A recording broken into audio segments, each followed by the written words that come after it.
ஜெர்மனியின் கொலோன்பான் விமான நிலையம் தனது பாதுகாப்பு சோதனையில் புதிய மாற்றத்தை ஏற்படுத்தியுள்ளது. சுமார் 25 மில்லியன் யூரோ செலவில் 11 புதிய நவீன சிடி ஸ்கேனிங் பாதுகாப்பு பாதைகளை விமான நிலையம் அறிமுகப்படுத்தியுள்ளது. கோடை விடுமுறை காலத்தின் தொடக்கத்தில் இந்த வசதி பயணிகளுக்கு பெரும் உதவியாக இருக்கும் என எதிர்பார்க்கப்படுகிறது.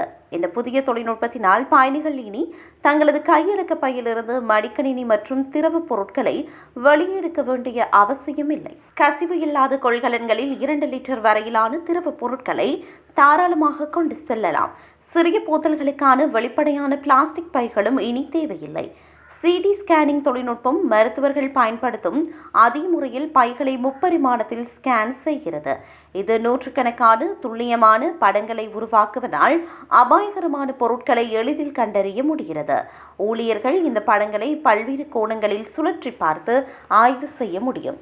ஜெர்மனியின் பிற முக்கிய விமான நிலையங்களான பிராங்க்ஃபர்ட், மியூனிக் மற்றும் பெர்லினில் பழைய மற்றும் புதிய ஸ்கேனர்கள் இணைந்து செயல்படுவதால் அங்கு இன்னும் 100 மில்லி லிட்டர் திரவ விதியை பின்பற்றப்படுகிறது.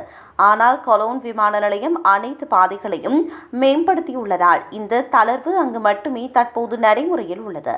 பயணிகள் எளிதாக செல்லும் வகையில் ஒரே நேரத்தில் பல பாதைகளில் பொருட்களை வைக்கும் வசதி செய்யப்பட்டுள்ளது. சிறுவர்களுக்கான பிரத்யேகமான கிட்ஸ் லேன் அமைக்கப்பட்டுள்ளது.